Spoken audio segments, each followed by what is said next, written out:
Roland Frost here, program 985 coming at you. We're going to talk about the third week in October in the sky mirror. Notable is you had a new moon opposing Uranus. I called it Eek, an ET. Nobody likes Uranus. And I'm here on the 24th of September, and I just watched the Pope just chastise the U.S. for the way we treat homeless people. Uranus are homeless people. They're on my list. Don't abuse the homeless from this new moon for a whole month. Anyway, let's take a look at the sky mirror. Let's see what your week's going to be like coming up for you, huh? I got the planets all laid out. And looky here. Here's Venus and Jupiter coming together, huh? And Mars, well, Mars is going up to 19, but Jupiter's at 14, 15, 16, and at the end of your week, see, Venus goes from 7 degrees up to 16, conjuncts Jupiter.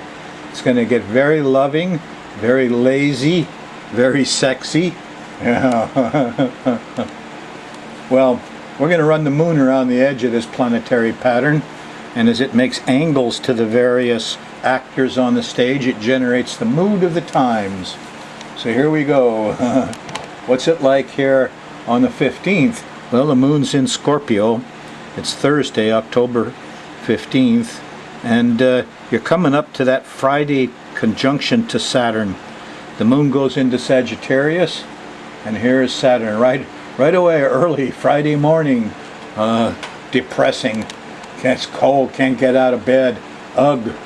It's not exactly a good day because here's the square to Venus, and Neptune's not happy either. Neptune is opposing Venus at the beginning of your week. I should mention that. Here's Neptune at 7 Pisces. Here's Venus at 7 Virgo. Nobody knows what love and sex is about, and sweets, all confusion. So this Friday, of Venus's day, she's really confused. She's being opposed by Neptune. No fun. And Saturn is squaring her. You know, the girls, the young girls, they're in trouble here. Kids are okay, we can talk about it, but this is not time to let your teenage daughter out of the house Friday, October 16th. No matter what party is going on. Saturday the 17th, moon's still in Sagittarius, a mutable fire sign, and we start with some brotherhood in the morning.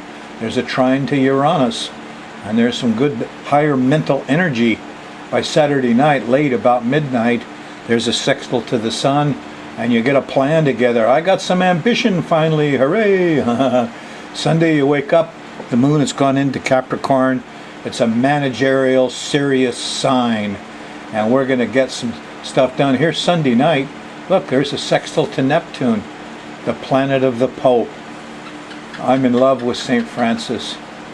I worked at St. Francis Hospital. I was a safety guy there, and I found a little catechism of St. Francis, and boy, do I love St. Francis. He loved animals, you know.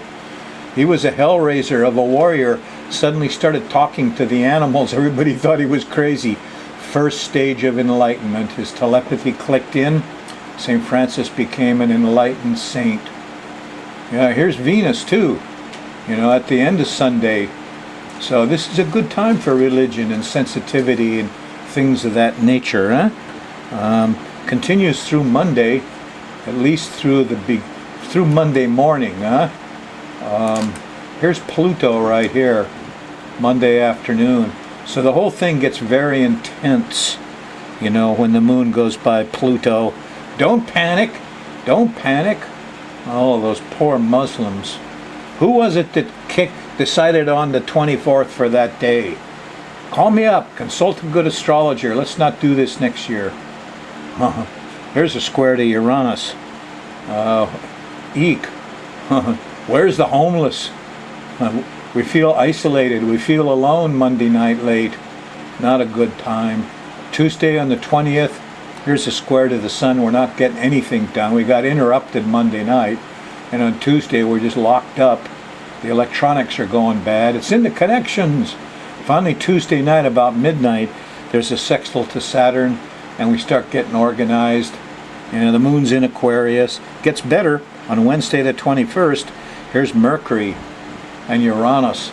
Here's a high mental thing about words and writing and communicating. It's a very neat thing. Wednesday night, the 21st. Moon in Aquarius continues through Thursday, and then Thursday night, here's a trine to the sun. So a very Aquarian period, huh? The moon goes into Pisces late Thursday night, and next thing you know, Friday morning, here's a square to Saturn. Ugh, no money, no time, feel depressed.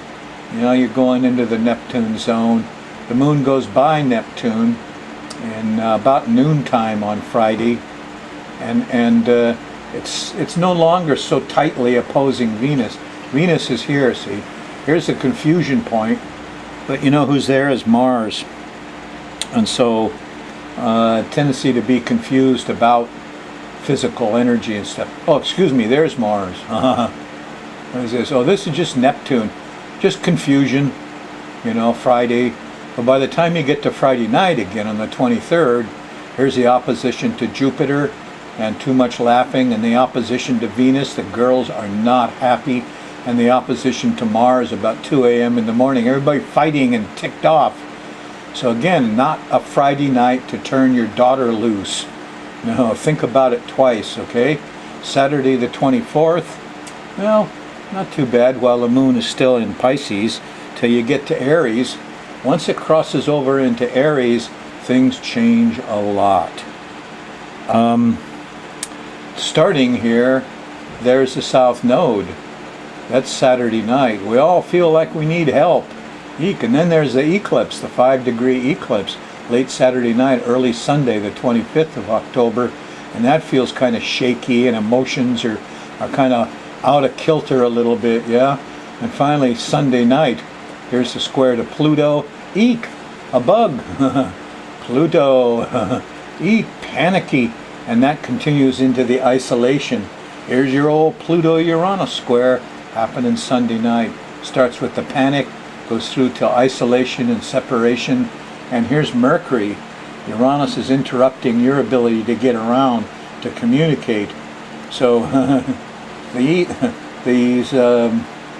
these weekends aren't real easy.